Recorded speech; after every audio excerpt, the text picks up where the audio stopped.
Bonsoir.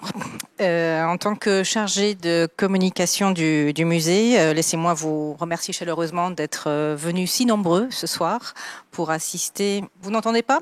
Apparemment, ça ne... Oui, ça marche? Très bien.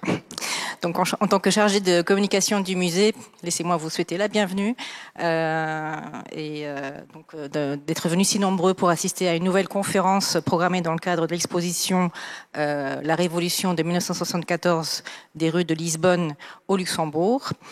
Je vous adresse la bienvenue au nom du musée, mais également au nom de mon collègue Régis Meus. Mon collègue Régis Meus, qui est également co-commissaire de l'exposition et qui, à regret, n'est pas parmi nous, mais je crois savoir qu'il nous regarde en direct. Et je salue également toutes les personnes qui nous regardent à distance.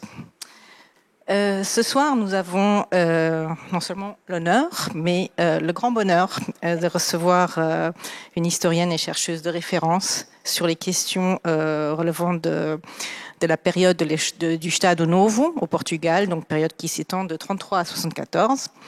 Madame Irene Flunzer-Pimentel.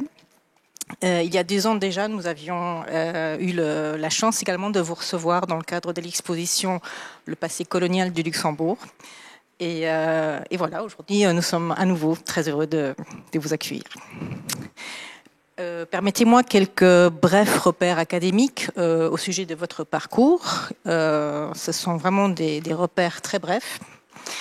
Donc vous êtes docteur en histoire institutionnelle et politique contemporaine. Vous êtes diplômé de l'Universidade Nova de Lisboa. Votre travail met en lumière les expériences des groupes marginalisés pendant la Seconde Guerre mondiale, en particulier les femmes, les juifs et les minorités. En tant que chercheuse, Madame Pimentel a également été impliquée dans des projets visant à préserver la mémoire historique, tels que justice politique dans la transition vers la démocratie au Portugal, puis le processus de justice politique en relation avec la PIDE-DGS dans la transition vers la démocratie au Portugal. Madame Pimentel est l'auteur d'innombrables livres dont la plupart renseignent sur la couverture l'acronyme PIDE. Et je relève en passant un autre ouvrage qui est en lien avec le Luxembourg et dont je traduis tout de suite le titre, le train du Luxembourg, les réfugiés juifs que le Portugal n'a pas sauvés en 1940, coécrit avec Margarida de Magalhães Ramalho. Madame Pimentel est régulièrement distinguée pour l'exemplarité de ses travaux. En 2007, elle reçoit le prix Pessoa pour la qualité et la rigueur de son œuvre. Et hier encore, elle apprenait que son plus récent ouvrage, là aussi je traduis, du 25 avril 1974 au 25 novembre 1975, épisode moins connu, a remporté le prix Lusitânia Histoire du Portugal, décerné par l'Académie portugaise de l'histoire. Toutes nos félicitations. Oui, la police politique de l'Estado Novo est réellement sa marotte. Et dans son exposé de ce soir, intitulé 25 avril 1974, premier jour de la transition démocratique au Portugal, elle va s'interroger sur la passivité de ses agents le jour du coup d'État, mais aussi sur l'absence de lynchage de ces derniers. Et j'ai une question que j'aimerais un peu reprendre à mon compte. Où était-elle ce jour-là et que faisait-elle? Je ne résiste pas à l'envie de recourir à un entretien que Ana Paula Mota Ribeiro, journaliste que nous avons eu le plaisir d'accueillir il y a 4 semaines chez nous avec le photoreporter Alfredo Cunha. Donc, elle lui posait cette question en d'autres termes et vous lui répondiez ceci. Je n'ai jamais eu de vie clandestine, mais ce jour-là, j'étais cachée dans une maison. C'est une chose que je n'ai jamais comprise, comment ils ne m'ont jamais emprisonnée. Et je n'arrive pas à reconstituer ma propre histoire parce que mon dossier d'archives de la PIDE a disparu. Je recontextualise. Donc, ancienne marxiste-léniniste, Madame Pimentel se tenait en effet cachée dans une maison avec d'autres camarades le 25 avril 1974, de peur qu'il s'agisse d'un coup d'État de droite. Ce n'est que le 2e jour désobéissant au groupuscule, elle est sortie dans la rue et vous vous êtes, pour ainsi dire, affranchis. Je pense que nous avons là une excellente entrée en matière pour la discussion de ce soir et votre conférence, évidemment. J'invite le public à poser toutes les questions qui vous passent par la tête en lien avec ce sujet. Nous voulons vraiment que ce soit une discussion ouverte et je pense que vous vous en réjouissez également. Donc je vous laisse la parole et merci à tous d'être là et pour votre écoute.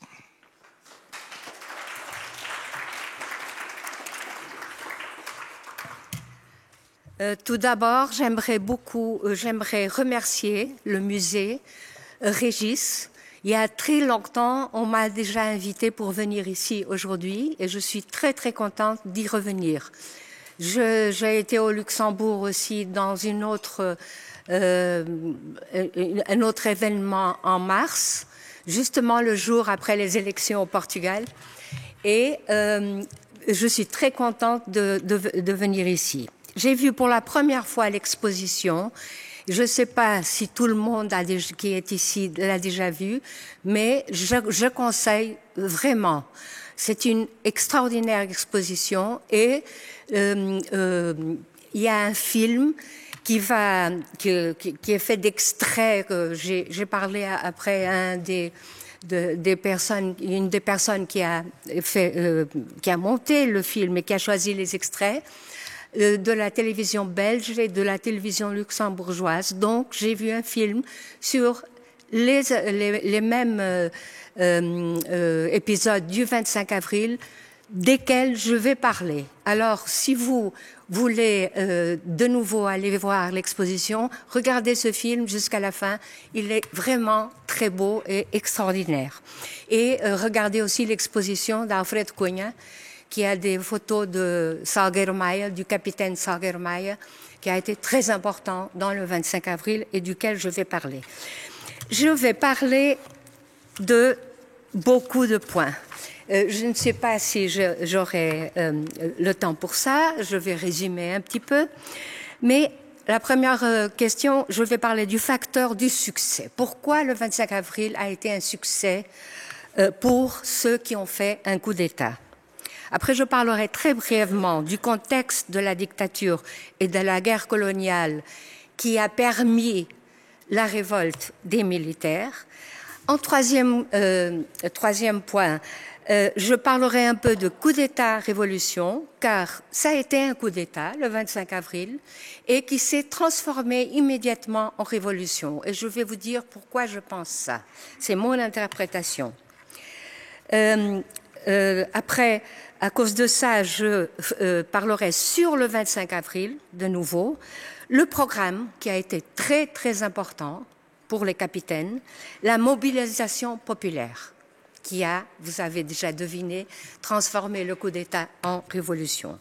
Et après, je parlerai de quelques épisodes, surtout de la PIDE-DGS, qui était la police politique, pourquoi elle n'a pas empêché les militaires du coup d'État, et pourquoi elle n'a pas été, le 25 avril, le siège n'a pas été pris. Seulement le 26 avril à 9 heures du matin.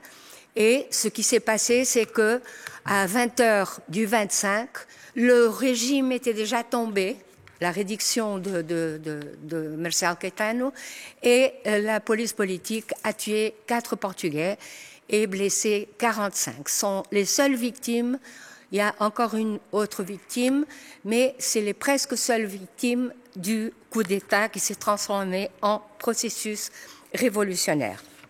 Bon, en premier lieu, le MFA, le mouvement des capitaines, il y a aussi quelque chose que j'aimerais expliquer. Je vais parler de PIDE, c'était le nom de la police politique qui est la plus connue, mais en fait, à partir de Marcelo Caetano, elle a changé de nom pour Direction générale de la sécurité DGS. Mais comme normalement nous on dit PIDE-DGS, parce que c'est la PIDE qui est la plus connue. Alors si je parle de PIDE, vous savez, je suis en 73-74 et donc c'est déjà Direction générale de sécurité, mais la même police politique. Donc le mouvement des capitaines qui a renversé le régime dictatorial et colonial portugais a remporté une victoire éclatante le 25 avril. L'opération tournant historique, virage historique, s'est déroulée en seulement 19 heures depuis le premier signal de radio à 22h50 le 24 jusqu'à 18h du 25, moment de la reddition de Marcel Caetano. Le général, après général, mais à l'époque major, Otelo Saraiva de Carvalho, qui a fait le plan du coup d'État, le plan opérationnel du coup d'État, a énuméré les 4 facteurs de succès du coup d'État, dont 3 ont été pleinement atteints. La confiance que lui accordèrent les camarades, la confiance énorme, quand il dit, qu'Otelo avait envers eux, et à qui il a confié les missions, et l'excellence et le précieux annexe de transmission préparé par Amadeu Garcia dos Santos. Seul le 4e et dernier facteur, le maintien de l'effet de surprise, n'était pas pleinement garanti. Donc le gouvernement a su, à partir de 5h30, à travers du directeur de la PID, que quelque chose se passait. Un autre capitaine d'avril de la marine, qui est promoteur du programme du MFIA. Je vais parler un peu du programme parce qu'il est très important. Et il montre que les capitaines qui ont eu l'idée de faire ce programme ont voulu faire un coup d'État, mais c'est évidemment un programme qui fait une rupture avec l'ancien régime. Donc ce capitaine aussi, il dit les facteurs du succès du 25 avril. La rapidité avec laquelle s'est opérée la prise de conscience politique des capitaines, passant d'un stade de plainte corporative à la reconnaissance de la nécessité d'agir au niveau du remplacement du pouvoir établi. Donc il y a eu beaucoup de réunions à partir de 1973, mais il y a un moment que ces capitaines ont décidé, on abandonne la lutte légale contre, je vais vous parler après, contre un diplôme législatif et on va vers le coup d'État. En deuxième facteur, il indique la rapidité de la décision de mener à bien l'opération de remplacement du pouvoir et la compétence et le soin apportés à sa préparation grâce à l'expérience de la conduite de la guerre coloniale des officiers participants. C'est un effet pervers de la guerre coloniale, c'est que les officiers savaient beaucoup de tactiques et de stratégies militaires. Il a encore, portanto, Almeida Contreiros a encore ajouté un autre élément, c'est l'absence de réaction des forces paramilitaires et de la Légion portugaise. Et par rapport à la police politique, PIDGS, l'existence au niveau de ses dirigeants de certaines camaraderies, je le cite, voire loyauté envers les généraux Francisco Costa Gomes et António de Spínola. Parce que, comme il observe, le fait qu'ils aient été placés par le MFIA à la direction de la junte militaire le 25 avril, donc à la direction du coup d'État, que les deux n'avaient pas fait, était suffisamment fort pour provoquer des divisions au sein de la police politique et au sein des forces armées au niveau plus élevé. Cette année de 2024, 30 ans plus tard, a été réédité l'essai pionnier de José Medeiros Ferreira, La Révolution du 25 avril, essai historique. C'est l'essai historique pionnier, on peut le dire, qui a été publié en 1983 déjà, et après en 2023. Alors lui, il a dit, il souligne les causes du succès aussi. La rapidité avec laquelle le coup d'État a abouti, le manque de connaissances précises des orientations du chef du gouvernement sur l'événement, l'appropriation des moyens de communication sociale et la guerre de positionnement appuyée par un bon système de communication ont fini tous ces facteurs par être les principales caractéristiques de l'opération. En somme, selon lui, le succès de l'opération est dû principalement à l'occupation et l'utilisation de la radio et l'arrivée rapide à Lisbonne de la force de l'école de cavalerie de Santarém, commandée par le capitaine Salgueiro Maia, sans avoir à tirer un coup de feu et à occuper la place du commerce sans résistance, où il y avait les ministères. Donc, je vais parler en résumé des questions. Pourquoi le contexte de la guerre coloniale et de la dictature en 1973 qui a originé la révolte des militaires. Et ces militaires, il faut le dire, c'était les militaires professionnels du cadre qui avaient fait 4 ans d'académie militaire et qui, dans les terrains des guerres coloniales, c'est eux qui servaient le régime. Et qu'est-ce qui arrivait? Ils devaient de forme permanente, retrouver ces terrains de guerre. Ils faisaient une commission de 2 ans. Après, ils venaient à la dite métropole, puis de nouveau. Et donc, ça, c'est aussi un des facteurs personnels qui a contribué pour la révolte. Mais seulement pour vous dire qu'est-ce que cette guerre coloniale faisait au Portugal. En 1974, les dépenses de la défense constituaient 37% des dépenses de l'État portugais. Et dans les années 60, même 40%. La guerre absorbait entre 7 et 10% de la population portugaise, dont plus de 90% de jeunes hommes obligés au service militaire pendant 2 à 4 ans, dont la moitié dans les 3 colonies en guerre. Cette année-là, 1974, ils étaient plus de 130 000 hommes sur le sentier de la guerre, à des milliers de kilomètres de la métropole. 27 000 en Guinée, 57 000 en Angola et 50 000 au Mozambique. Mais aussi, après 13 années de guerre, depuis 1961, il y avait 8 290 soldats et officiers morts, dont à peu près la moitié au combat. Et 77% étaient des soldats recrutés dans la métropole et le reste avec l'africanisation de la guerre coloniale localement dans les colonies. Au nombre de combattants tués, on doit présenter d'autres nombres qu'aujourd'hui encore on ne sait pas. Par exemple, on sait qu'à peu près 20 000 soldats portugais ont été blessés ou handicapés, dont 5 120 avec plus de 60% d'handicap. Parmi les Africains, on ne compte pas les blessés et le nombre énorme, mais indéterminé, de morts parmi la population noire et parmi les guérilleros des mouvements de libération qui auraient pu atteindre 100 000. Mais c'est un nombre qu'on ne sait pas. On doit faire l'histoire de tout ça.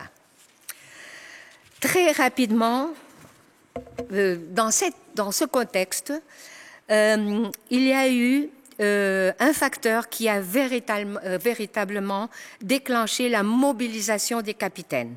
C'est la publication de 2 décrets-lois en 1973 et qui disait le suivant. En raison du manque d'officiers professionnels contraints de multiplier leurs commissions de service dans les zones de guerre africaines, le décret 353 de 1973 se proposait de suppléer au manque de candidats à l'académie militaire, personne n'allait à l'académie militaire, en égalité avec les professionnels formés de l'école militaire, ceux qui étaient miliciens du cadre spécial, et après on peut peut-être un peu, ils pouvaient avoir les mêmes bénéfices que les capitaines du cadre professionnel qui avaient fait 4 ans d'académie militaire, et les miliciens devaient faire 6 mois d'académie militaire. Donc, la première grande question, c'était corporative. Les militaires du cadre ont été révoltés avec ça et ils ont commencé à se réunir. D'abord, d'ailleurs, la première réunion n'était pas dans la métropole portugaise. Je dis métropole parce que, comme vous savez, les colonies portugaises qui étaient des colonies étaient nommées comme provinces d'outre-mer et le Portugal était considéré par le régime dictatorial comme du Minho, allant du Minho, la province la plus au nord du Portugal, jusqu'à Timor, alors qu'il englobait toutes les colonies en tant que province d'outre-mer. Et dans la métropole portugaise, s'est tenue le 9 septembre 1973 à Alentejo la première réunion plénière clandestine avec 136 officiers. Je ne vais pas parler de toutes les réunions, mais il y a un moment, par exemple, il y a la réunion le 1er décembre de 1973 à Óbidos. Il a été décidé par 173 voix de ces militaires de poursuivre la lutte légale contre les décrets. Donc, le coup d'État n'a pas été voté. Il a été voté contre. Ils ont voté contre ça. Otelo Saraiva de Carvalho dira plus tard que la phase du mouvement des capitaines a été abandonnée dans cette réunion de Óbidos et une deuxième phase a commencé, désormais du mouvement des officiers des forces armées. Entre-temps, et ça c'est très important, commençait à être discuté un programme. Donc il y a certains militaires, surtout de la marine, mais aussi Merlin Toons et d'autres militaires, qui ont dit « mais nous, on a besoin d'un programme ». Alors le programme, il a été commencé à discuter déjà, et ça c'est très important, avant que soit décidé le coup d'État. Le coup d'État a été décidé déjà en 1974 et le 22 février, et tout on peut voir là dans ce film, en prévision que le mouvement des officiers ait un programme, António de Spínola, le général, a publié lui propre un livre, Le Portugal et l'avenir, qui disait basiquement que la guerre coloniale ne pouvait pas être vaincue dans le terrain militaire et qu'il devait y avoir une approche politique, donc de négociation. Mais en même temps, il ne défendait pas l'indépendance des colonies, il défendait une fédération lusophone entre le Portugal et les autres colonies. Au sein du mouvement des capitaines, le livre de Spínola a posé la question de savoir si, dans ce nouveau contexte, il serait judicieux d'élaborer un programme autonome, ou si, au contraire, il faudrait profiter du succès de l'ancien gouverneur de Guinée et se joindre à son programme politique. C'est la première alternative, heureusement, qui a été choisie.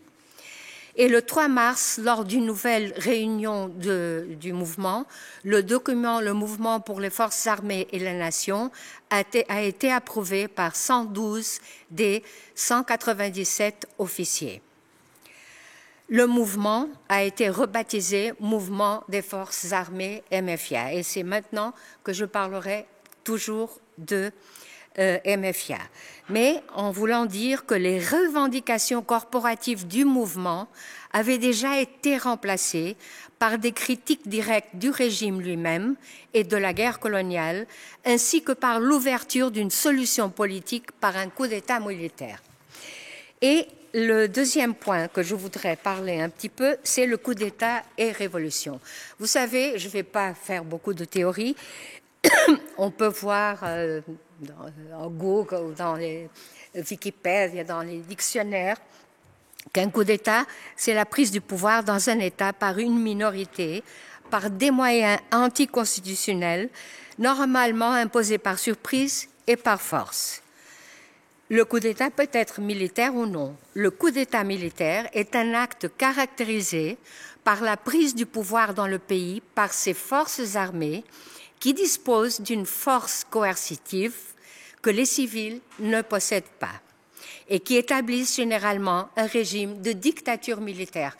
Il faut penser en 1973, donc une année avant, même pas une année avant, 6 mois avant le coup d'État du 25 avril, Pinochet a fait un coup d'État militaire et instauré une dictature au Chili. Le coup d'État diffère de la révolution en ce que cette dernière est populaire et opère rapidement une profonde transformation sociale. Je ne vais pas vous parler de l'étymologie du mot révolution, mais ça vient du verbe latin revolvere, qui dit tourner, renverser la direction. Au XIVe siècle, en Angleterre, le mot révolution désignait un mouvement d'un corps céleste en orbite ou un mouvement progressif d'un corps autour d'un axe. Mais pratiquement au même moment, le mot a développé le sens de changement soudain, radical ou complet dans l'organisation politique. Norberto Bobbio a soutenu que pour définir la révolution, il est nécessaire de prendre en compte le type du mouvement et le type de changement radical du point de vue juridique. Cependant, comme vous savez, le coup d'État et révolution sont plus proches qu'opposés. Ils ont des fois le même but, la même nature, le rapport avec la violence et une discussion sur la légitimité. Mais un coup d'État peut conduire, après son succès, à des changements radicaux, comme celui d'octobre 1917 en Russie. À Petrograd, il y a eu une révolution populaire, comme en France en juillet 1789, mais en février 1917. Les bolcheviks, et Trotsky et Lénine, ils n'ont jamais parlé du coup d'État comme une révolution en octobre. Mais ce fut un coup d'État dans un contexte révolutionnaire. Et maintenant, je parle du 25 avril. Et le 25 avril, comme l'indique le titre du livre de Medeiros Freire, le processus de transition d'une dictature à la démocratie au Portugal fut une révolution. José Medeiros Ferreira a estimé que la scène du Largo do Carmo, et vous pouvez voir dans le film toute cette scène du Largo do Carmo, c'est extraordinaire, véritable ex-libris de la révolution du 25 avril, c'est les mots de Medeiros Ferreira, avait beaucoup plus à voir avec le mouvement politique qu'avec un quelconque plan prémédité de manœuvre militaire. Dès lors, Medeiros Ferreira observe, à cause de la présence de la population et l'importance du programme du MFA. L'un des succès du 25 avril a été la création par le mouvement d'un climat de consensus spontané et d'enthousiasme face à la chute du régime dictatorial. Si vous voyez les images, c'est tout dit. Je ne fais pas de théorie, je me limite à observer les images. Medeiros Ferreira encore, l'attitude politique du peuple le 25 avril et l'agglomération face à la prison de Caxias du 26 pour le 27 que tous les prisonniers politiques ont été libérés, a été très importante, a déclaré Medeiros Ferreira, car la présence de la population a rendu inutile la prise d'autres objectifs militaires de la part du mouvement des officiers. Et maintenant, je donne 2 exemples. Un des exemples, comme vous avez vu, un des facteurs de succès, c'est que les révoltés militaires écoutaient les transmissions des militaires loyaux au régime et les transmissions des ministres. Et il y a un moment qu'ils ont écouté une conversation dans le poste de commande do Hotel Saraiva de Carvalho. C'était une conversation entre le brigadier Junqueira dos Reis, loyal au régime, à Largo de Camões, tout près du Largo de Carme, et le général Edmundo da Luz Cunha, du côté du régime. Cette conversation, à 13 heures, a été entendue par le poste de commande de Pontinha. Interrogé sur la situation qu'il rencontrait, Junqueira dos Reis a décrit la population qui l'entoure à Largo de Camões comme le facteur décisif qui l'empêche d'avancer. Junqueira dos Reis a ajouté, et c'est ironique, que cependant, il réussissait à éviter les conflits avec les populations parce que celles-ci pensaient qu'il était du côté du coup d'État du mouvement des capitaines. Et pourtant, le mouvement des capitaines n'avait pas prévu de bénéficier du soutien populaire et a même appelé à la radio la population à rester tranquillement chez elle. Salgueiro Maia, qui était à quelques mètres du Largo Camões où était Junqueira dos Reis, et après je raconterai un autre épisode très important plus tard, avec Salgueiro Maia et avec Junqueira dos Reis, Salgueiro Maia était arrivé au Largo do Carmo et encerclait le quartier de la Garde nationale républicaine où le président, le Premier ministre, Marcelo Caetano, s'était réfugié.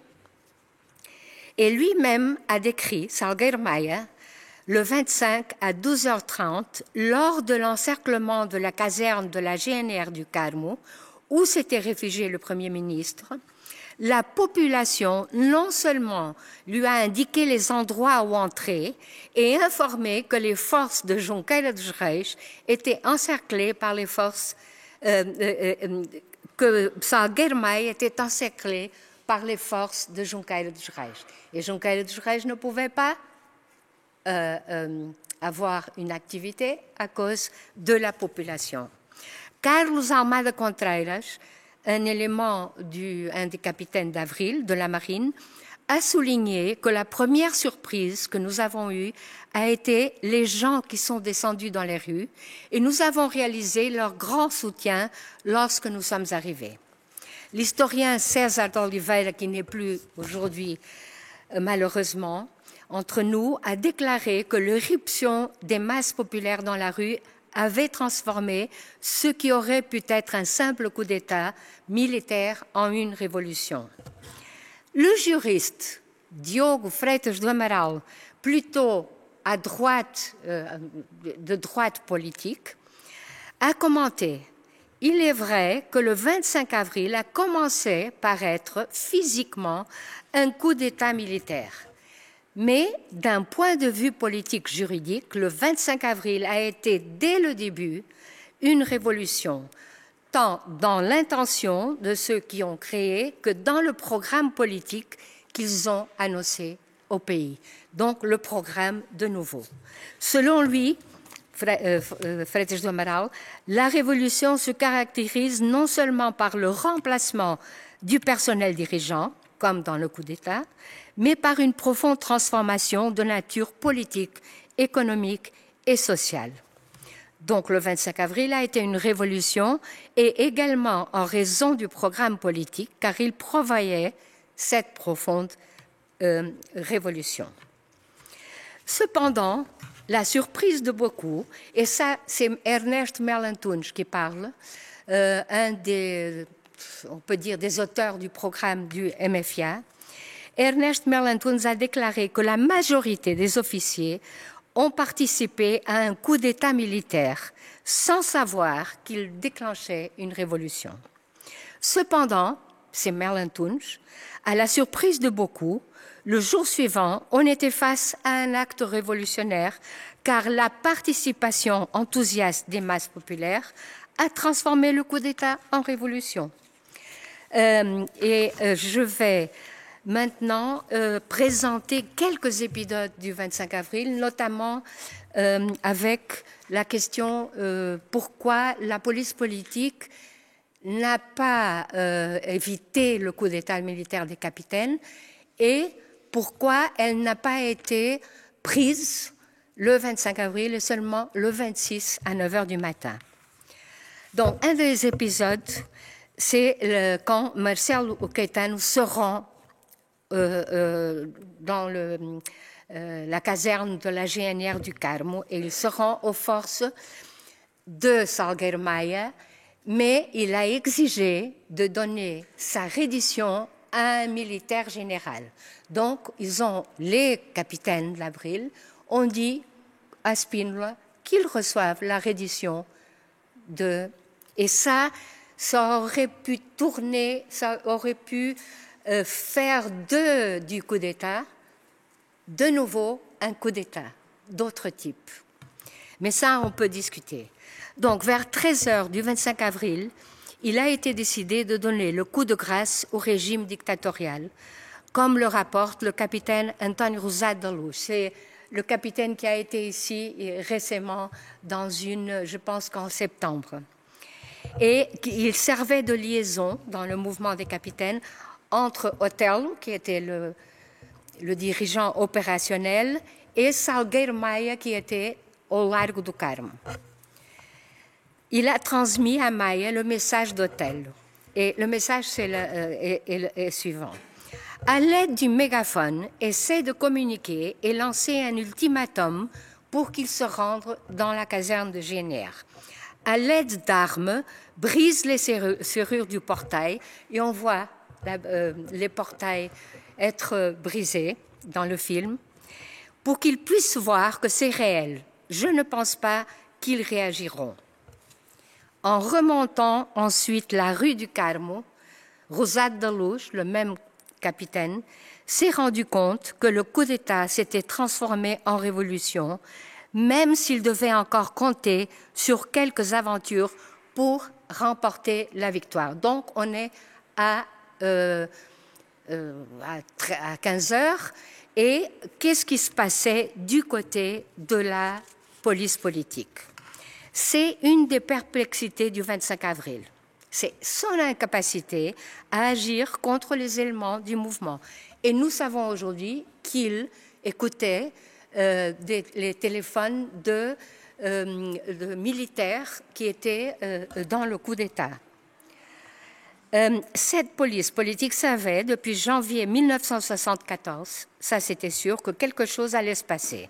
Cependant, comme elle avait été formée pour traiter uniquement de l'opposition civile, elle ne se considérait pas comme responsable de l'arrestation des officiers des forces armées avec lesquels la police politique collaborait dans la guerre coloniale. Ça, c'est très important, parce que la police politique PIDE-DGS était le service d'information, d'espionnage des forces armées, surtout dans les terrains de guerre coloniale.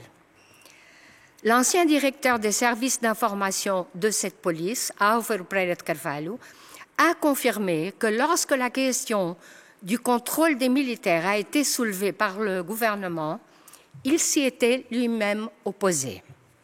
Il a soutenu que la DGS travaillait fraternellement aux côtés des forces armées en Afrique et que les persécuter à l'arrière reviendrait à ruiner cette loyale collaboration. Fin de citation.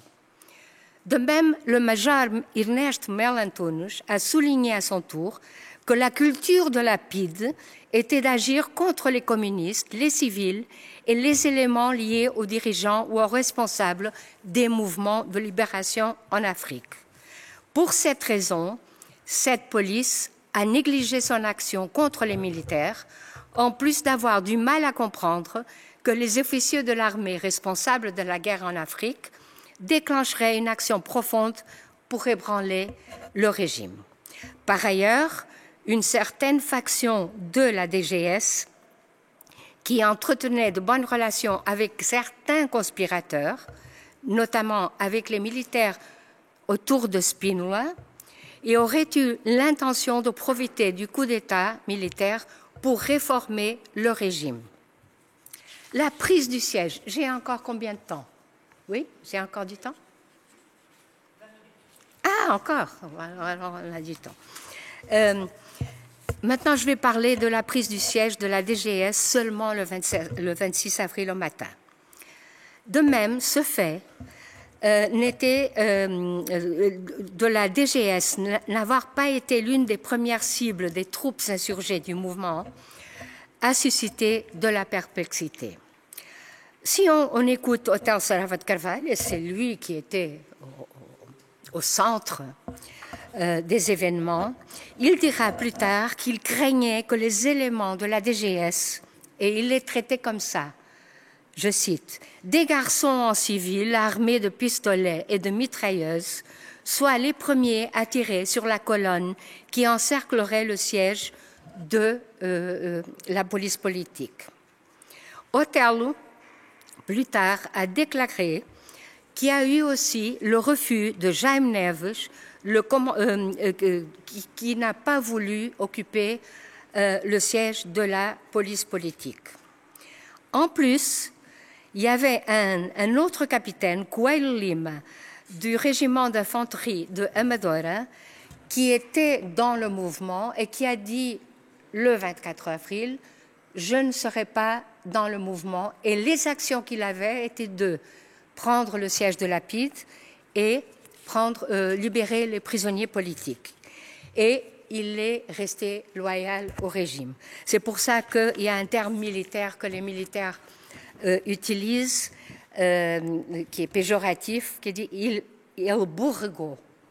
Il a, je ne sais pas, ça vient du bourrego, et il a trahi parce qu'il a eu peur, enfin. Mais il y a eu une première tentative de la marine, parce que Almeida Contreras, que je viens de citer au début, qui était un des éléments qui a forcé que les révoltés aient un programme politique. Lui, il a vu que dans les plans d'Otello, il n'y avait pas la prise de la police politique. Bon. Et comme c'était comme ça, la marine, dans une réunion avec Otello 2 jours avant, le 25 avril, on dit « Nous, la marine, on s'en charge, on va prendre le siège de Lapide. » Et qu'est-ce qui se passe? Almeida Contreras a téléphoné à Pinheiro de Azevedo, qui était de la marine du Alfeite, la principale caserne de la marine, et dit prenez les fusiliers, on dit les fusiliers, fusileiros, les fusiliers, qui sont de la marine, prenez-les et allez dans la direction du siège de Lapide et prenez le siège. Et vraiment, le matin du 25, ça s'est passé. Mais comme il y avait 200 ou 300 éléments de Lapide dans le siège et qui étaient dans un balcon du 3e étage armés, ces militaires de la marine n'ont pas pris le siège. Mais qu'est-ce qui s'est passé? Et maintenant, après, et ça je trouve que c'est très important aussi pour transformer le coup d'État dans une révolution. Les tirs en l'air et la prise du siège de la DGS le 26. En réponse aux informations faisant état de troubles populaires à Lisbonne, environ de 100 à 300 agents de Lapide sont restés bloqués dans leur siège na rua António Maria Cardoso et leur directeur, Silva Pais, le major, a ordonné que si la situation atteignait une telle acuité, quelques coups de feu soient tirés en l'air afin de disperser ces individus. Mais comme nous le savons, les tirs ne sont pas partis en l'air et ont fait des blessés, dont 4 ont été transportés à l'hôpital et ils ont été arrêtés par des agents de la police politique à la sortie de l'hôpital. Le 25 à l'après-midi, la police politique continuait son activité contre l'opposition civile. Il s'agit de la première de 2 fusillades depuis le siège de la DGS qui ont eu lieu entre, on n'est pas très sûr, 13h30 et 15h. Mais après l'épisode de la reddition de Marcelo Caetano à Carmo, des centaines de manifestants ont convergé vers la rue António Maria Cardoso du siège de Lapide. C'est alors qu'à 20h20, qu'a commencé une fusillade déclenchée par les éléments de la DGS, au cours de laquelle 45 personnes ont été blessées et les tirs ont tué 4 personnes. Et je dis leur nom parce que je pense que les Portugais doivent un grand merci à ces 4 jeunes qui n'ont jamais vu la démocratie au Portugal et qui sont morts le 25 avril. Francisco Carvalho Gesteiro, un employé de magasin de 18 ans, José Jaime Hartley Barneto, 37 ans, José Guilherme Rego Arruda, un étudiant de 20 ans, et Fernando Luís Barreiro dos Reis, un soldat de 24 ans qui était en civil. La prise du siège de la DGS aurait eu lieu seulement le 26 avril, comme j'ai déjà dit. Et ils ont été aussi occupés par la marine. Il y a eu des rivalités, et c'est sur ces rivalités au sein du mouvement et des militaires qui ont fait le 25 avril que je me questionne s'il n'y a pas eu d'opération parallèle. Luís da Costa Correia, l'élément de la marine qui a pris le siège de Lapide le 26 et qui est resté dans le siège, et grâce à lui, on a des archives de la police politique, qu'on peut les consulter dans les archives nationales, qui ont été préservées, non seulement par lui au siège de Lapide à Lisbonne, mais aux archives qui étaient déjà dans la prison de Caxias à partir de 1970. Et Luís da Costa Correia a observé l'existence de positions conflictuelles sur l'avenir de la police politique, révélées par des opérations parallèles. L'une dirigée par le général Spínola, qui souhaitait le maintien d'une police d'information basée sur une partie importante du personnel de la DGS, notamment dans les colonies. Le 26, vers 18h30, un courrier est apparu, déjà le 26, quand le siège avait été pris. Un courrier est apparu avec un document signé par le général Spínola et avec un sceau blanc illisible dans lequel l'inspecteur supérieur de la DGS, Coelho Dias, était nommé nouveau directeur général de la sécurité. D'autre part, au sein du MFIA, du mouvement des capitaines, le refus d'accepter le maintien de la structure existence de la DGS. Donc, c'est peut-être les grandes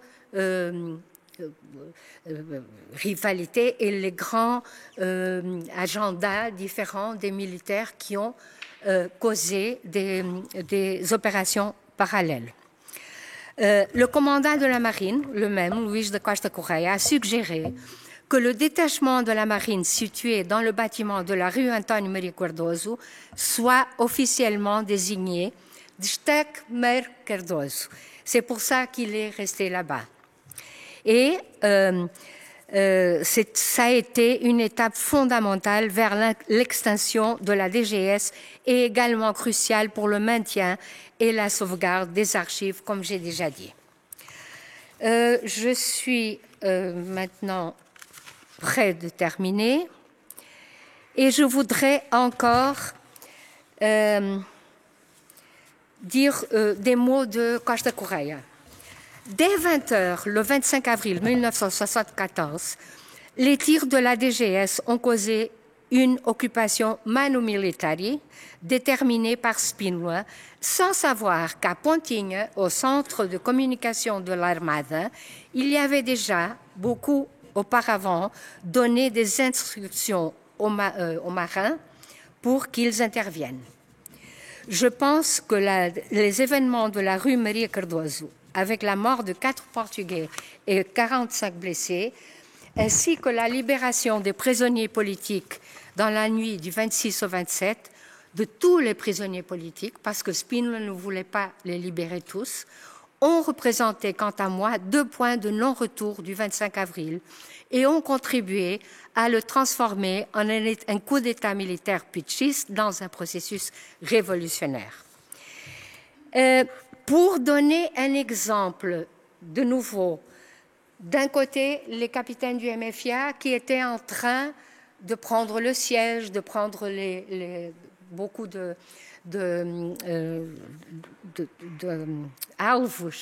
maintenant je ne sais pas le dire, militaires, et qui ont libéré tous les prisonniers politiques, parce que Spinola dit on peut libérer des prisonniers politiques, mais pas tous, parce que quelques-uns ont des crimes de sang. Et c'était des prisonniers politiques. Et bien sûr, les prisonniers politiques, à l'intérieur des prisons, on dit tout le monde sort ou personne ne sort. Et en même temps, la population était devant la prison de Caxias.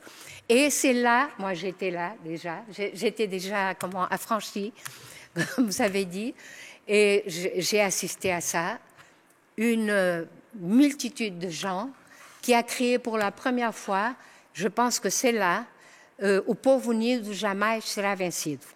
Et à partir de là, c'était le 1er mai, c'était partout dans le pays, un référendum au coup d'État militaire du MFIA.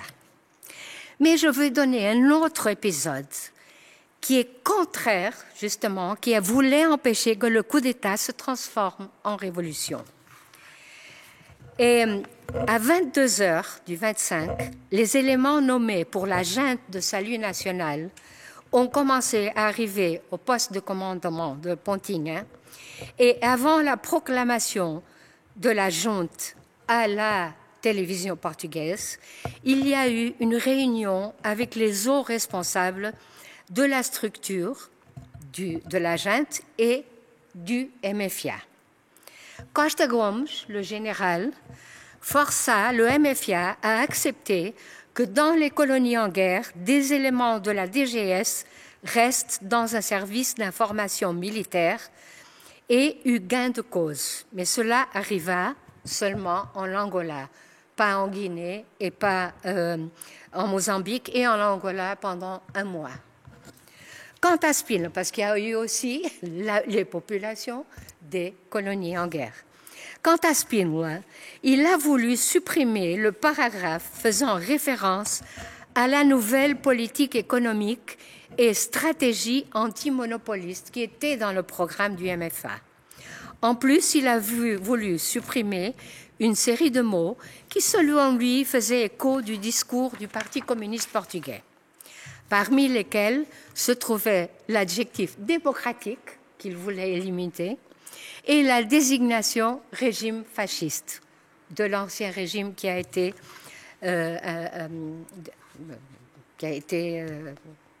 roubado. Oui, c'est ça. D'autre part, Spinola a demandé l'élimination totale du paragraphe qui définissait la claire reconnaissance du droit du peuple à l'autodétermination dans le cadre des principes qui guideront la politique extérieure. Franco Xarais, un des capitaines d'Avril qui était dans cette réunion, a rappelé à Spinola que s'il n'acceptait pas le programme, que d'ailleurs il connaissait auparavant, les chars étaient encore dans la rue. Il a également rappelé, Franco Xarais, que le général Spinola connaissait très bien le programme après l'avoir lui-même modifié à plusieurs reprises. Et selon ses souhaits, et ce que Franco Xarais a dit, la révolution a été réalisée précisément pour réaliser ce programme. Bon, les jours suivants, je ne vais pas parler des jours suivants parce qu'on m'a demandé le jour 1, mais seulement pour dire que Carlos Almada Contreiros a déclaré que l'ADN du 25 avril est dans le programme, selon lequel nous ne faisions que réaliser l'opération et donner le pouvoir à une junte et à un gouvernement provisoire. Mais déjà le 26, les officiers du MFIA ont été frappés, et ça c'est son terme, par un tsunami, car le lendemain n'était pas du tout prévu par les militaires du MFIA. Face à l'offensive dans les rues, le MFIA n'avait aucune structure préparée, tout comme une décolonisation immédiate sur les fronts n'était pas prévue par la guerre en Afrique. Cependant, au Portugal, et ça c'est Armada Contreras qui le dit, on a entendu dès le 4 mai 1974 les manifestants dire « pas un seul soldat de plus pour les colonies ». Et les unités sur le terrain de guerre en Afrique ont commencé, elles aussi, à célébrer le 25 avril. Quant à l'agitation sociale initiale, elle n'a pas été encadrée exclusivement par les partis. Ça aussi, c'est mais a surgi très spontanément. Plus tard, en 1975, on peut dire que les partis commencent à contrôler ces mouvements spontanéens. Le 28 avril a eu lieu la première occupation de maisons dans le bairro de Boa Vista à Lisbonne. Dans les 2 semaines qui ont suivi, 2000 maisons ont été occupées et les habitants se sont organisés en comités de résidents et d'occupants. Dans le monde du travail, le 2 mai, les travailleurs de la sidérurgie nationale exigent le licenciement immédiat de l'administration qu'ils accusent d'être répressive. Selon Welschfrey, et je termine, les forces génétiques de la Révolution furent les forces armées et leur désir de régénération à travers leur métamorphose politique dans le mouvement des forces armées, dans une coïncidence qui n'a pas toujours été parfaite, avec la population et 2 partis politiques, le Parti communiste et le Parti socialiste. J'ajouterai encore la majorité des Portugais qui ont envisagé le 25 avril comme seule une poète, Sofia Meurbraina, a réussi à décrire. Et je vais le dire en portugais et en français. Esta é a madrugada que eu esperava, o dia inicial inteiro e limpo, onde emergimos da noite e do silêncio e livres habitamos a substância do tempo. Voici l'aube que j'attendais, le jour initial pur et entier, où nous émergeons de la nuit et du silence et libres habitons la substance du temps. Merci beaucoup.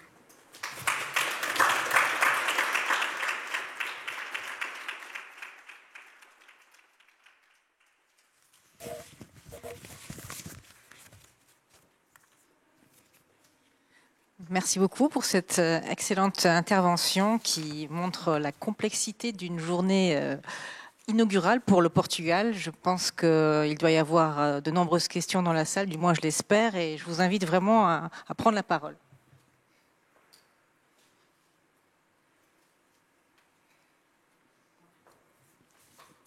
Est-ce que tu as un stylo? Merci. Bonsoir. Je voulais savoir, après la Révolution, quelle a été la suite juridique par rapport aux agents de la police politique? S'il y a eu des procès, comment vous avez organisé tout ça?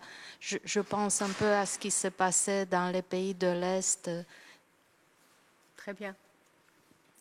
Je réponds ou on garde? Je réponds déjà? D'accord.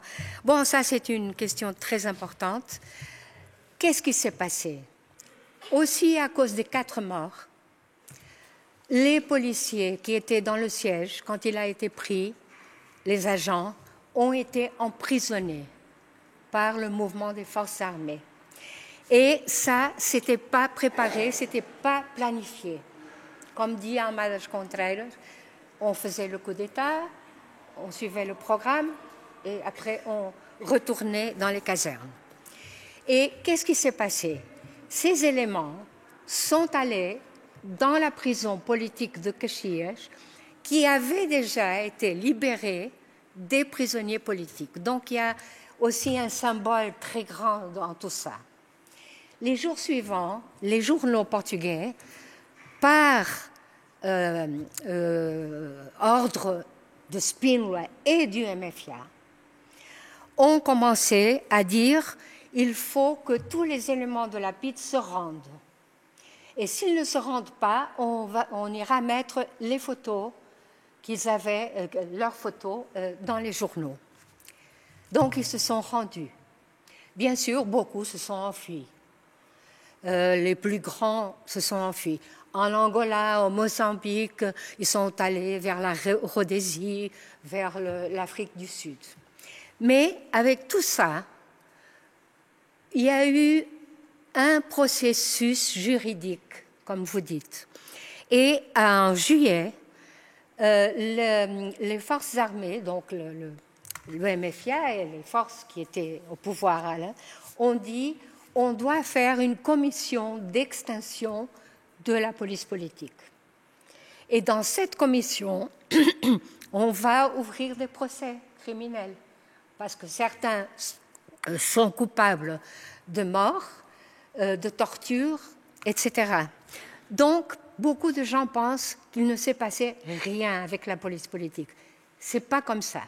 Ils ont été emprisonnés, ils se sont rendus, la majorité d'elles, pour ne pas être lynchés. Ils avaient peur d'être lynchés par la population. D'ailleurs, les premiers jours, le 26 et le 27, moi j'ai assisté aux forces armées qui allaient avec des jeeps sauver les éléments de la PIT qui étaient encore en fuite pour qu'ils ne soient pas agressés par la population. Parce que vraiment, la police politique était le paradigme, le symbole principal du régime de Salazar et Quétan, dictatorial et colonialiste. Et donc, après, beaucoup sont restés en prison pendant un an et demi, en prison préventive. Finalement, en 1975, il y a eu une loi qui a criminalisé les éléments de la PIT et de tous les éléments de la police politique au long des années, parce que la dictature portugaise, il y avait déjà une police politique pendant le régime militaire de 26 à 32. Avec Salazar, de 32 à 74, la police politique a changé beaucoup de fois de nom, mais elle a continué toujours comme police politique, violente, etc. Et vers 1976, à la fin, et 1977, la majorité de ces éléments étaient déjà libérés et attendaient le jugement en liberté conditionnelle. Et ils ont été jugés, mais ils ont été jugés quand ? En 1977. La situation est déjà, après le 25 novembre, est déjà complètement différente. Et il y a une question très, très importante. Qui est-ce qui les a jugés ? Les tribunaux militaires. Il y a eu une discussion si on devait faire un tribunal spécial. Mais comme vous savez, on avait des tribunaux spéciaux pendant la dictature. Et la majorité des Portugais ne voulaient pas de nouveaux tribunaux spéciaux. Donc, ils ont été jugés par les tribunaux militaires qui existaient déjà. Et avec toute la complicité des juges. Quand ils ont allé au jugement, normalement, ils étaient condamnés à la prison préventive qu'ils avaient déjà souffert. Après, il y avait encore des mois qu'ils devaient être en prison et il y avait un pardon. Donc, il y a eu un processus de justice politique relativement aux éléments de la police politique, mais ce processus était déjà fini en 1977. Tous les éléments étaient déjà jugés, avec des peines petites, seulement 2 ou 3 cas qui étaient des agents qui étaient très connus par les tortures, par les prisonniers politiques qu'ils avaient torturés, et aussi ceux qui étaient responsables pour la mort. Par exemple, la mort d'un militant du Parti communiste en 1961 dans la rue. Ils sont restés un peu plus de temps, mais à la fin, 78, ils étaient déjà tous libérés. D'autres questions ?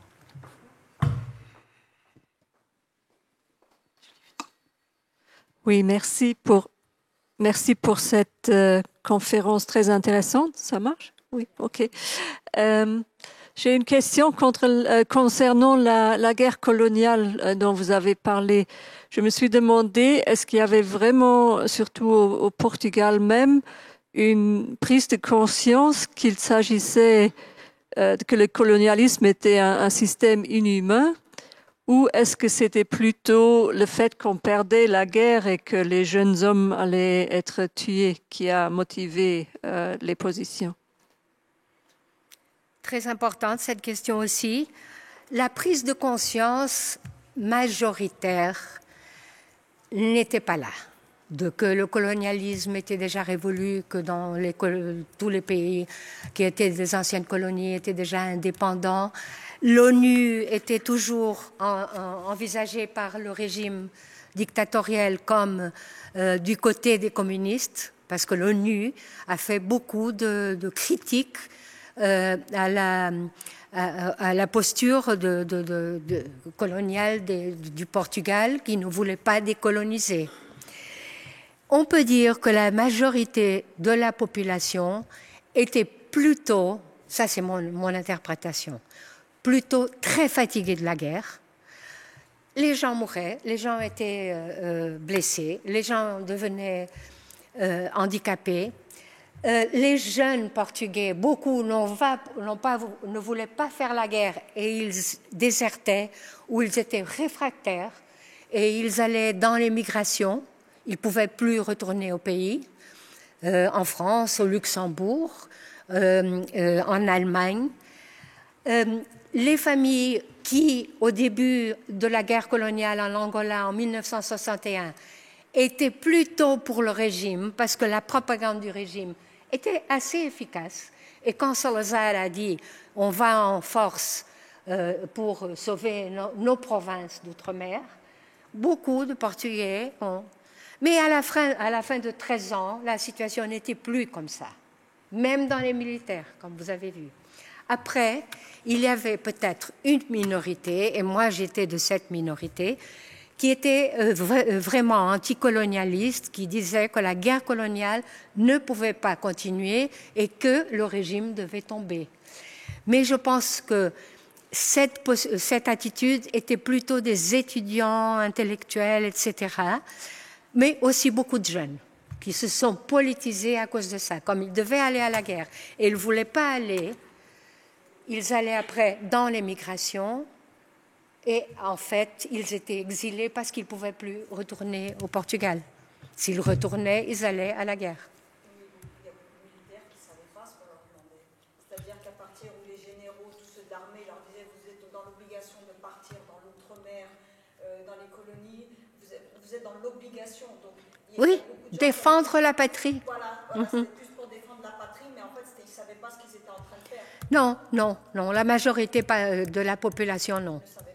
Et normalement aussi, ils n'avaient aucune idée de ce qui s'y passait dans les colonies. Ils apprenaient après. Ils étaient dirigés, les soldats, les jeunes gens, dirigés par les officiers. Beaucoup de ces officiers qui ont fait le 25 avril et les généraux, bien sûr. Non, c'est vrai. L'idée, c'est qu'on défendait. D'ailleurs, une personne qui était emprisonnée à cause de la guerre coloniale ou parce qu'il avait déserté ou réfractaire était considéré comme un traître à la patrie. Oui. Et ça, c'était compliqué aussi pour les familles. Hein. C'est pour ça que c'est très intéressant de voir que 2 mois avant le 25 avril, il y a eu un match de football, comme toujours au Portugal, très important, où Marcelo Caetano était présent. Et il a été applaudi par les personnes qui étaient là-bas, des milliers et des milliers de personnes qui étaient dans le stade. Et moi-même, les militaires qui ont fait le 25 avril, on est devenus sidérés en voyant la population dans la rue, surtout les jeunes. Et surtout, il faut dire quelque chose que normalement, je pense que, par exemple, ça à voir, moi, je n'étais pas dans la rue le 25 avril. Mes camarades aussi, ils n'étaient pas. Parce qu'il y avait une autre tentative d'extrême droite du général Caúso de Riaga. Et nous, au début, on ne savait pas. Alors, on s'est protégé. Mais ces jeunes gens qui sont allés dans les rues et qu'on voit dans les films, qui sont allés à Carmo, au siège de Lapide, donc où Lapide a tiré, c'était plutôt, ça je dis toujours, des gens qui n'étaient pas organisés politiquement. Il pouvait y avoir 2 ou 3 ou 4, mais c'était des gens qui n'avaient même pas l'idée que la police politique, ce qu'elle faisait, c'était tuer.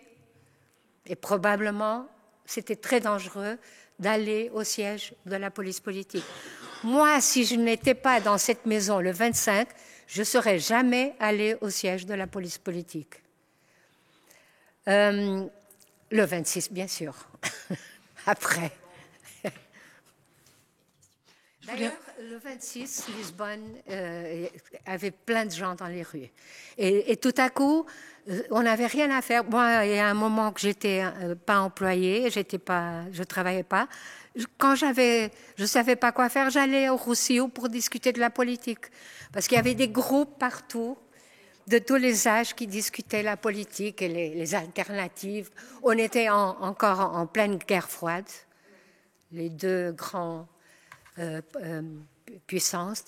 Et donc, c'était un temps d'idéologie, beaucoup d'idéologie. Avant, non. Vous avez peur de s'il y en avait qu'un qui parlait contre le régime? Non, bien sûr, il y avait les informateurs, il y avait tout ça. Personne ne parlait, personne, la censure coupait les nouvelles pour que il n'y ait pas d'alternative au gouvernement. Et ce qui est extraordinaire, c'est d'un jour à l'autre, tout a changé. Et même aujourd'hui, j'ai assisté à une conférence à Soares, il y a 15 jours, sur le 25 avril, et il y avait un politologue très, très, très bon. Des fois, les noms, je ne sais pas, je dirais le nom, parce qu'il a un livre qui a été traduit en portugais. C'est un Américain qui a fait une conférence et il a dit que beaucoup des aspects du 25 avril, des gens dans les rues, la question démocratique, contre les informateurs, contre la censure, est quelque chose qui est resté au Portugal, même avec l'extrême droite dans le Parlement. Par exemple, il a donné un exemple que pendant le gouvernement de Pascoal, il a voulu faire... de TSU, il a voulu faire un impôt qui était mauvais pour les travailleurs et bon pour les patrons. Et les personnes sont allées dans les rues, mais centaines de milliers. J'ai été dans cette manifestation en septembre, je crois, 2012. Et il y avait des gens qui n'avaient jamais été dans une manifestation auparavant et qui étaient là-bas. Et le gouvernement, c'est ça qui est extraordinaire, a reculé. Et il a dit, il habite à Madrid, il est professeur à Madrid, Robert Fishman, c'est son nom, et il a dit, ce ne serait pas possible, par exemple, en Espagne, parce que la transition pour la démocratie est complètement différente que celle avec le 25 avril. Mais je voulais revenir sur la question des colonies. Quelle était la part de population portugaise d'origine qui vivait dans ces colonies et qu'est-il devenu de ces gens? Oui, ça, c'est un des côtés qu'on peut dire traumatique. Parce que beaucoup de gens ont eu, avec le 25 avril, c'était pas bon pour tout le monde. Et ce qu'on appelle, et très par erreur, retornados, c'était les Blancs qui vivaient dans les colonies, mais aussi beaucoup de personnes qui avaient d'autres couleurs et qui habitaient dans les colonies, qui se sont enfuis parce qu'après, il y a eu surtout en Angola une guerre civile. Et ils sont venus au Portugal, à peu près 800 000, donc presque un tiers, presque un dixième de la population portugaise qui est venue d'Afrique. Et il était composé de quoi? De personnes qui étaient, au lieu d'émigrer, par exemple pour l'Europe, étaient allées dans les colonies, parce que le régime aussi a fait une propagande de colonisation dans les terroirs les plus au nord du Portugal. Ce qui est drôle aussi, c'est que le régime voulait ça, mais la majeure partie des Portugais, ce qu'il a fait, est partir vers l'Europe et pas dans les colonies. Et ils ont su pourquoi. Hein? Et ça, c'était quelque chose d'important. Mais c'est vrai que comment on dit, les forces politiques après ont fait, je pense, un travail assez bon pour intégrer tous ces 800 000, beaucoup Portugais, au Portugal. Ils ont, par exemple, ils sont allés dans la fonction publique, ils ont eu des aides pour offrir du commerce, et c'est des personnes qui ont beaucoup d'esprit d'initiative. Déjà aux colonies, ils savaient, donc ils ont montré cet esprit d'initiative aussi au Portugal, le petit commerce, les petites pensions, restaurants et comme ça. Mais c'est vrai que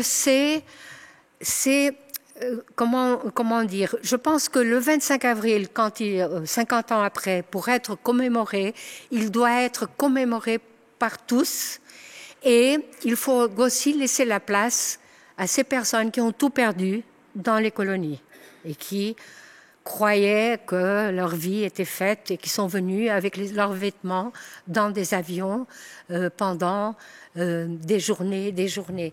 Et il y a aussi une autre question que je pense qui est très importante, c'est les combattants de la guerre coloniale.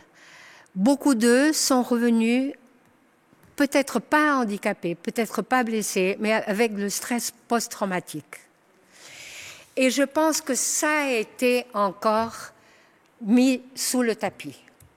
Et ça a un peu à voir avec le fait que le 25 avril a été fait par des militaires. Et aujourd'hui encore, je pense que le problème du colonialisme portugais, et surtout de la guerre coloniale, est encore un tabou. Par exemple, un militaire qui est venu avec un stress post-traumatique, s'il vit encore, il a 80, 90 ans.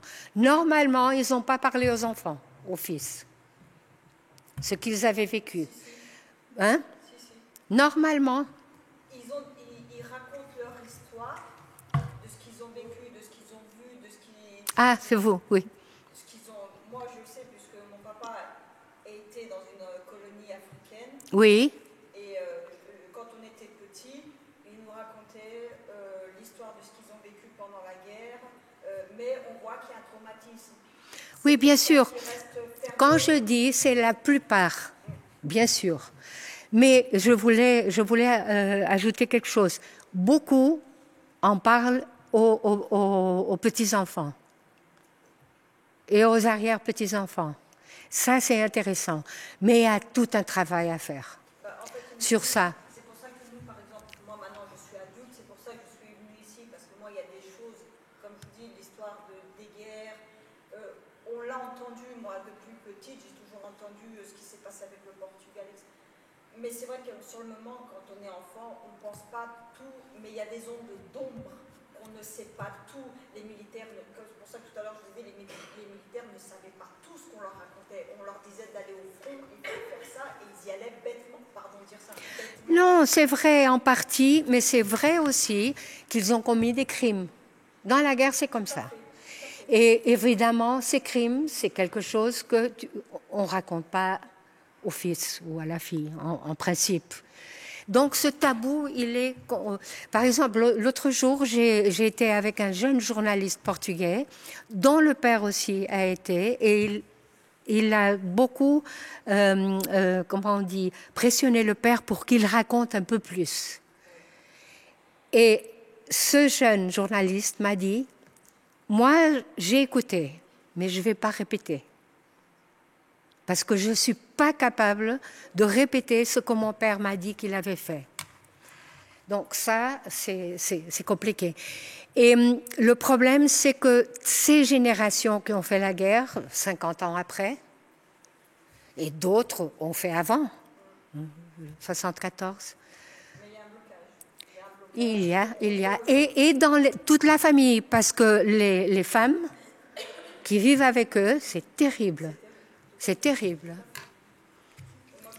Une question de la salle? Le petit blocage qu'il y a, c'est, moi je l'ai vécu, donc je le sais. Et moi je sais que par rapport à ce qu'il nous racontait, par exemple que Salazar était comme ça, si on faisait quelque chose, on partait. Je vous donne un exemple, on prenait un bateau, on nous balançait dans l'océan, on ne revenait plus.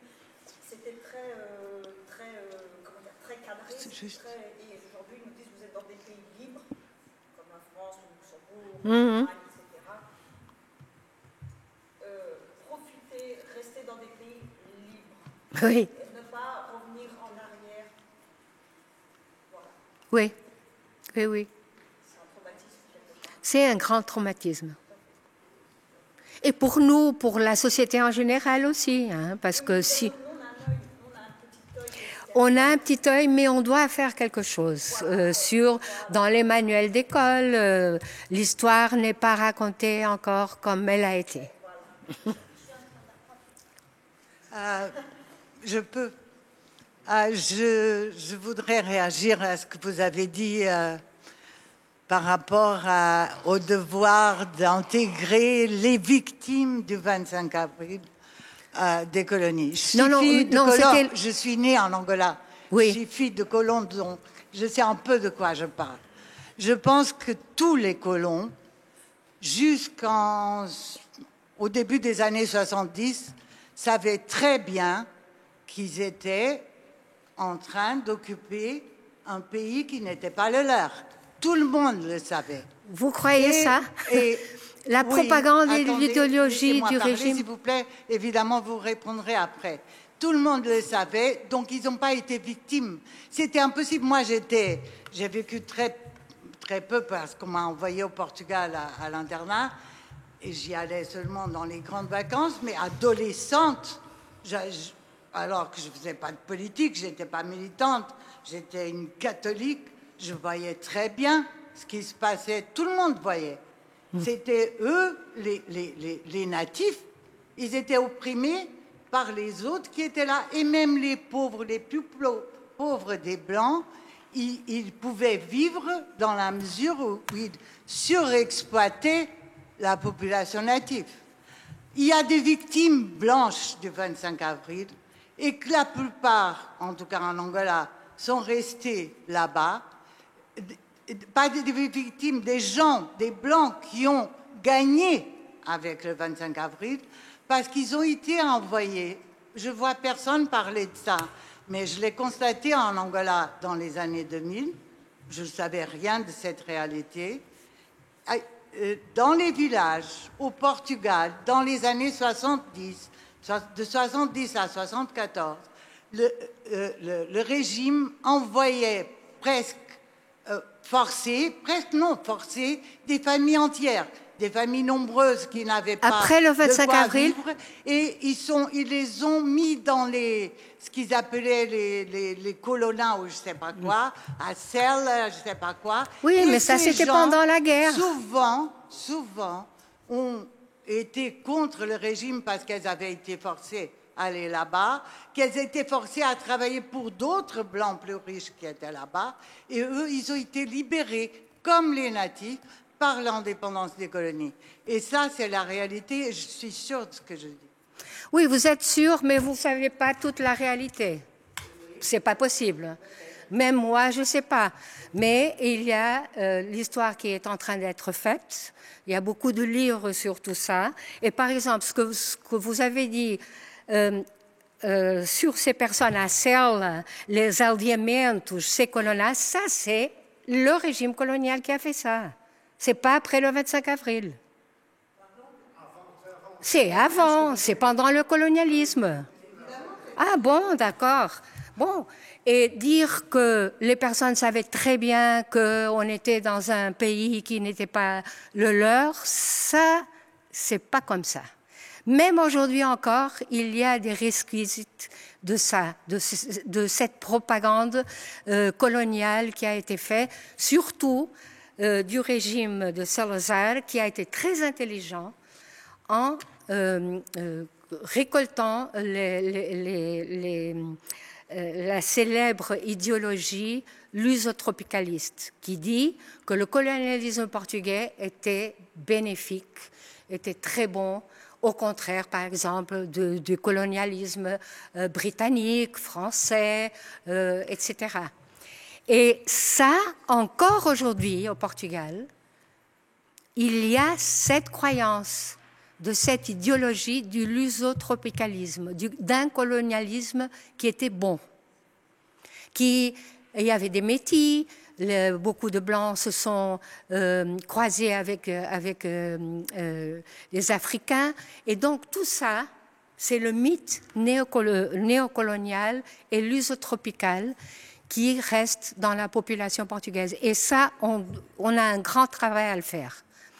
Dire que tout le monde qui est venu, os retornados, les dites retournados, savaient très bien qu'ils étaient des colons, qu'ils exploitaient. Oui, ils exploitaient, ça c'est vrai. Mais je ne sais pas s'ils savaient tellement bien que le pays n'était pas le leur. On a encore 2 questions ici au fond de la salle. Bonsoir. Pourriez-vous dire quelque chose sur les réactions internationales au déclenchement du mouvement des capitaines le 25 avril? Merci. Oui, ça c'est très important. En ce moment, je suis en train d'écrire un livre sur les relations entre la police politique portugaise et les polices et agences secrètes d'information des démocraties. Et alors, c'est très intéressant de voir comment les Américains, l'ambassade des États-Unis à Lisbonne, la CIA, les services français, le S2CE, le service d'information de la République fédérale allemande, tous avaient des informations de la propre police politique. Ils avaient un relationnement. Et donc, comme la police politique n'a pas dit qu'il y aurait un coup d'État peut-être le 25 avril, eux aussi, ils ont été complètement pris par surprise. Après, c'est une longue histoire. Par exemple, en ce moment, les 50 années du 25 avril, l'ambassade de France à Lisbonne a fait une exposition extraordinaire qu'on doit aller visiter sur retirée du ministère des Affaires étrangères français pour voir comment la situation portugaise évoluait et comment aussi a évolué l'Europe, les États-Unis, etc.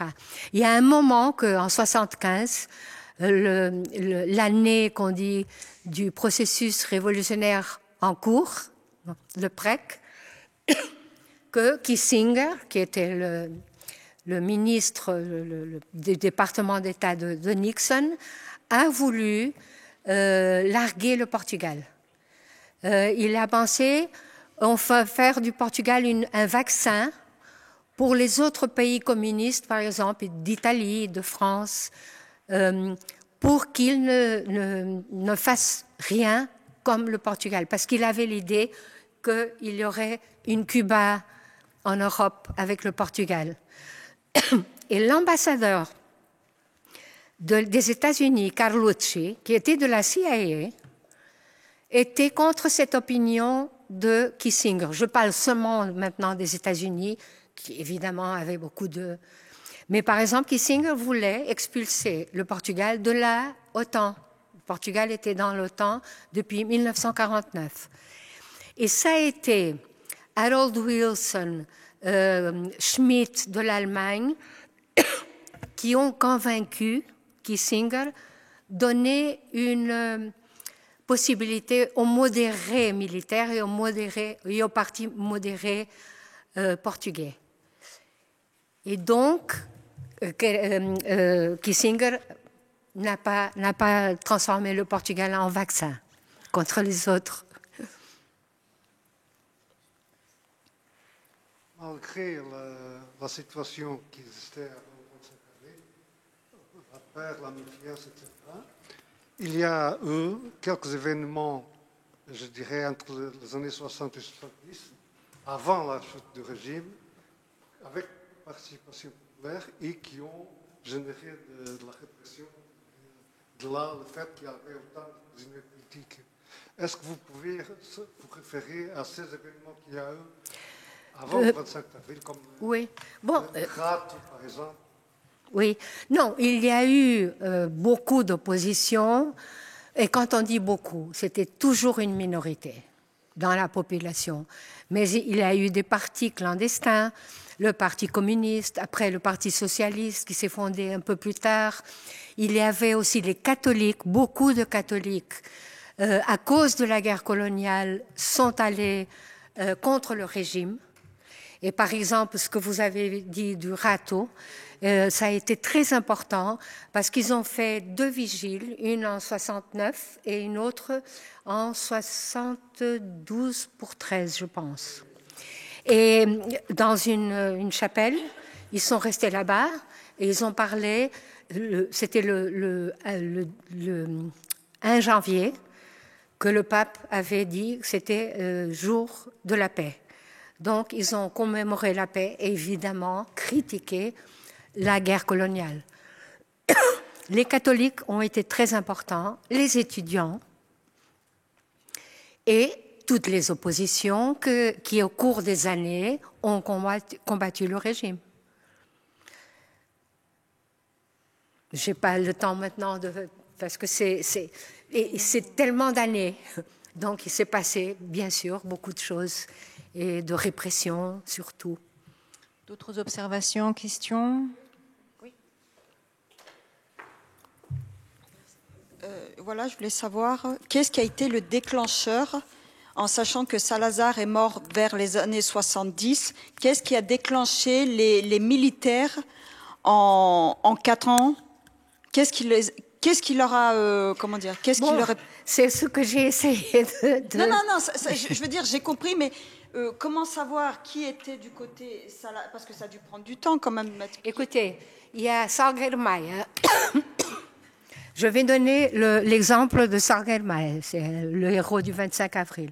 Je pense que sa fille, elle vit au Luxembourg. Oui. Salgermayer, auquel nous tous remercions.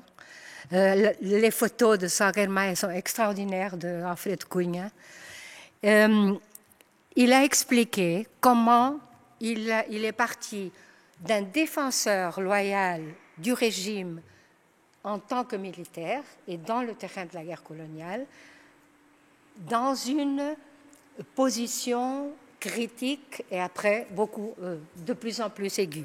Et ça, c'est arrivé avec beaucoup d'entre eux. Lui, il raconte, il était au Mozambique. Avec les commissions, il pouvait aller en Guinée, en Angola. Il était au Mozambique. Et au Mozambique, il y avait des colons blancs qui ont voulu faire le même qu'en Rhodésie, une indépendance blanche du Mozambique. Et pour eux, pour ces colons blancs du Mozambique, l'armée ne faisait rien, étaient des corrupts, et buvait de la bière tous les jours, etc. Et lui, il a entendu ça, et il a commencé à penser.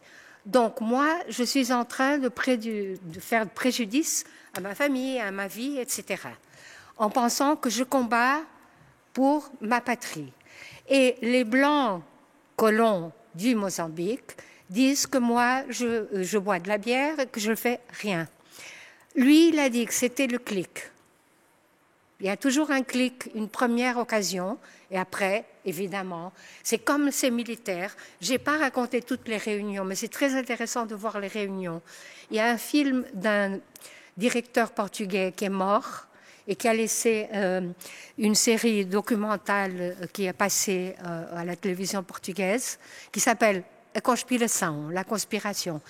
Et c'est, je crois que 8 ou 9 épisodes, et seulement de la première réunion en 1973 jusqu'au jour avant le 25 avril.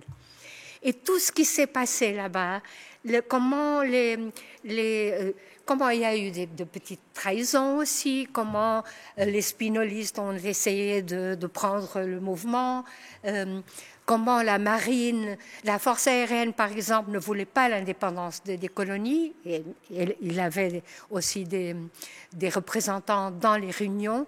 Et ça, c'est très intéressant.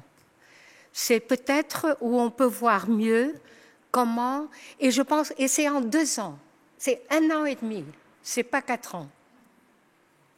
Évidemment, si on pense, beaucoup de jeunes étudiants qui vont dans la guerre et qui sont déjà conscients qu'ils ne voulaient pas aller, mais ils sont quand même allés dans la guerre parce qu'ils voulaient rester au Portugal. Ils se relationnaient avec les militaires du cadre professionnel. Eux tous écoutaient les mêmes chansons de Zec Afonso, etc. Beaucoup d'entre eux ont commencé à lire des livres que les étudiants, qui étaient aussi obligés à faire le service militaire, leur donnaient. Mais 68 a eu aussi, évidemment, une influence. Le mouvement étudiant au Portugal, à partir de 69, il a été très, très, très grand à Coimbra, Lisbonne et même Porto. Et à un moment, je pense que de 72 à 74, presque toutes les universités étaient fermées, ou étaient en grève, ou étaient occupées par la police politique, les associations d'étudiants interdites. Donc il y a eu, et ça aussi, ça a donné, et c'est très intéressant, par exemple, quand on voit du côté du régime, Marcelo Caetano a créé une commission de la défense nationale qu'il présidait avec les ministres militaires et les gouvernements, les chefs des armées militaires en Afrique. Et à partir de 71, ils discutent toujours la même chose. On n'a pas de jeunes qui vont faire la guerre. Il y a beaucoup de jeunes qui sont déjà dans l'emprise des subversifs, des communistes, etc. Et c'est à cause de ça qu'ils ont fait cette loi, pour qu'ils puissent aller plus rapidement que les militaires professionnels en haut de la hiérarchie. Donc tout ça, c'est des effets aussi pervers du régime des 13 années de guerre coloniale. En 61, rien de cela serait passé. Donc on a dû vivre tout ça jusqu'à 73 et 74.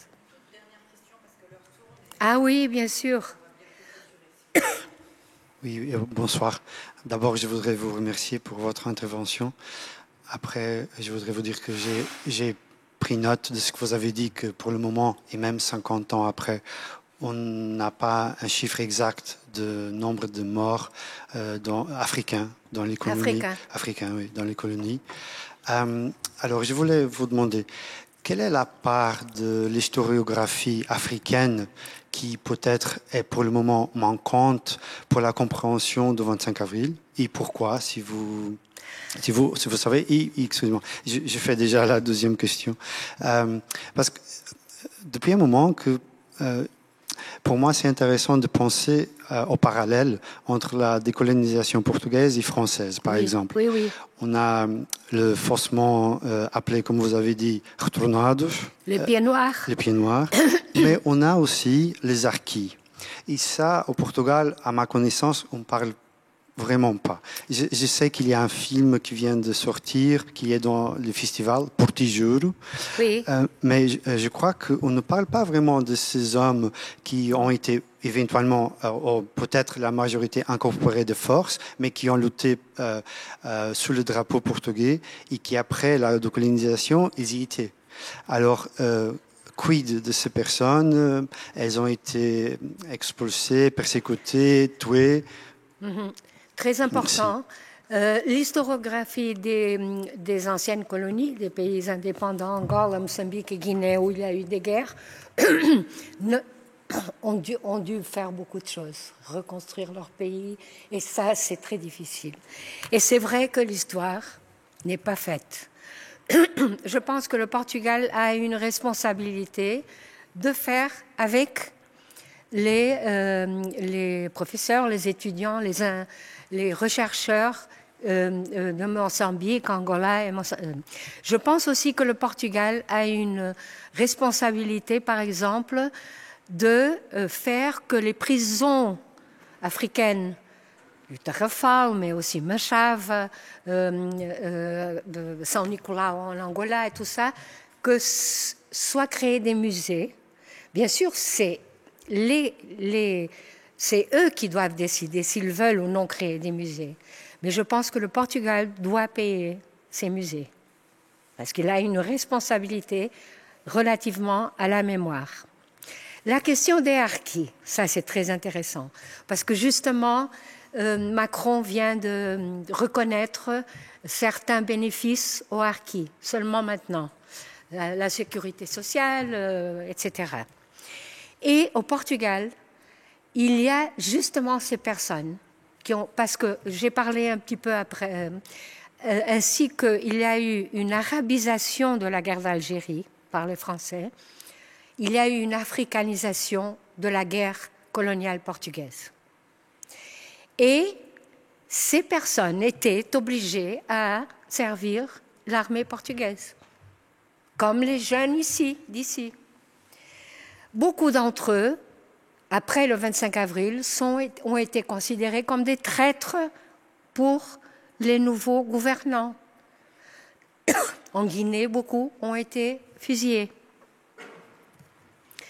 Et je pense que c'est quelque chose que aussi on doit faire. Parce que ces personnes doivent avoir les mêmes bénéfices que les harkis. C'est mon opinion. Parce qu'ils sont considérés des traîtres dans les anciennes colonies. Et on comprend. Ils travaillaient, ils faisaient la guerre du côté des colonialistes. Et maintenant, il y a ce film que je veux voir, qui s'appelle « Je jure », quelque chose comme ça. « Je jure être fier à ma patrie, loyal à ma patrie ». Et ce sont tous des Africains qui aujourd'hui ont 80, 90 ans et qui n'ont absolument rien de l'État portugais. Et le Portugal doit faire quelque chose pour eux, je pense. Je pense qu'on va clôturer la séance. Je voulais vous remercier tous pour votre patience, votre écoute, vos interventions. Vous avez été vraiment formidables et je pense qu'on peut aussi remercier chaleureusement l'intervention de Madame Pimentel en l'applaudissant bien fort. Merci.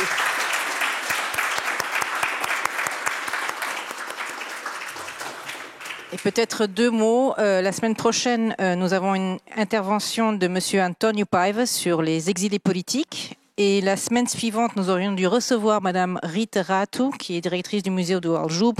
Malheureusement, ça vient d'être annulé aujourd'hui. Donc, si vous voulez en prendre note, voilà, je vous souhaite encore une très bonne soirée et merci beaucoup d'être venus.